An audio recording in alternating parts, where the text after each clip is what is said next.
আসসালামু আলাইকুম সবাইকে। কেমন আছেন সবাই? আশা করি ভালো আছেন। দর্শক, আলোচনা করতে যাচ্ছি অনেকগুলো বিষয় নিয়ে। শুরুতেই বাংলাদেশ বনাম ভারত টেস্ট। কানপুরের এই টেস্টের তৃতীয় দিনের আজকে। তো প্রথম দিনের ৩৫ ওভার খেলা হবার পর দ্বিতীয় দিনের খেলা বৃষ্টিতে ভিজে গেল। তৃতীয় দিনে এখনো পর্যন্ত ম্যাচ মাঠে গড়ায়নি।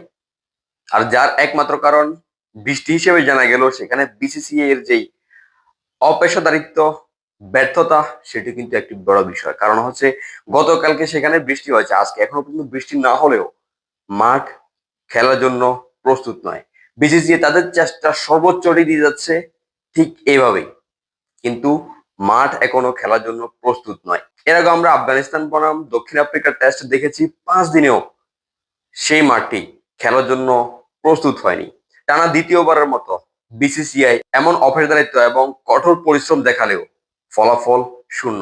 এর আগে আমরা সর্বশেষ ২০২৩ আইপিএল এর ফাইনালও দেখেছি তাদের পেশাদারিত্বের যে ঝলকটি, সেটি যেখানে সম্পূর্ণ হাতের মাধ্যমে তারা চেষ্টা করেছে মাঠকে খেলার জন্য প্রস্তুত করার, যেটি ভারতের মতো একটি ধনী ক্রিকেট বোর্ডের কাছে কখনো কেউ আশা করেনি। ইভেন ভারতীয়রা কিন্তু এমনটা আশা করে না।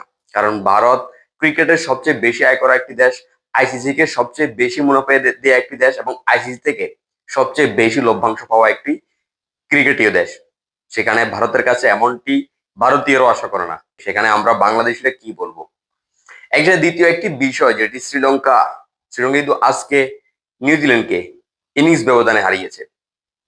সেই সাথে শ্রীলঙ্কা কিন্তু টানা তিনটি টেস্ট জয় পেয়েছে।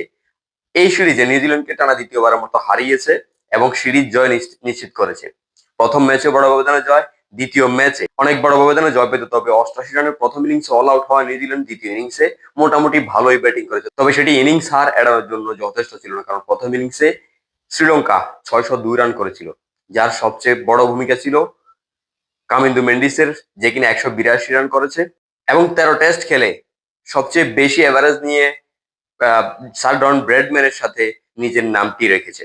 এবং তৃতীয় যে বিষয়টি সেটি খুবই হাস্যকর বলা যায় এবং বাংলাদেশ ক্রিকেট ভক্তদের জন্য এটি খুব লজ্জাজনকও বলা যায়। কারণ ভারতে কানপুরে টেস্টের প্রথম দিনে বাংলাদেশের আইকনিক ক্রিকেট ভক্ত রবি সে অভিযোগ করেছিল তার উপর ভারতীয় দর্শকরা আক্রমণ করেছে, যে কিনা ভারতে ভ্রমণ ভিসায় যায়নি, সে গিয়েছে চিকিৎসা ভিসায় এবং চিকিৎসা ভিসায় গিয়ে কিন্তু সে খেলা দেখার জন্য কানপুরে গিয়েছিল। তবে সেখানে সে অভিযোগ করে তার উপর ভারতীয় দর্শকরা আক্রমণ করেছে। তবে শেষ পর্যন্ত সিটি ফুটেজে দেখা গেল তার উপর কোনো আক্রমণ হয়নি, সে অসুস্থ হয়ে যায় এবং অসুস্থ হয়ে সে এমনটি করেছিল। তবে এই জিনিসটি সবচেয়ে বেশি হাস্যকর এবং শেষ পর্যন্ত ভারতে কিন্তু তার বিরুদ্ধে স্টেপ নিয়েছে, তাকে ইতিমধ্যে দেশে পাঠানোর যে প্রক্রিয়া সেটি শুরু হয়েছে এবং একই সাথে ৫ বছরের জন্য ভারতে নিষিদ্ধ হয়েছে এই ক্রিকেট ফ্যান, যেটি অনেক বেশি উদ্বেগের, অনেক বেশি চিন্তার।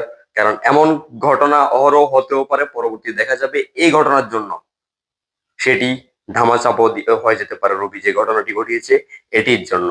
আর আশা করি রবির বিরুদ্ধে তার স্পন্সর নগদ তারাও কোনো স্টেপ নিবে এবং এর পরবর্তীতে বাংলাদেশে আসার পর বিসিবিও কিন্তু তার বিরুদ্ধে ব্যবস্থা নিবে এবং তার বিরুদ্ধে কোনো স্টেপ নিবে এমনটা আশা করি। কারণ এর পরবর্তীতে যদি ভারতের স্টেডিয়ামে গিয়ে ভারতীয় দর্শকদের সাথে কোনো প্রকারের অ্যাক্সিডেন্ট হয়ে থাকে, সেটির জন্য কিন্তু এই ঘটনাটি কিন্তু সবচেয়ে বেশি দায়ী থাকবে।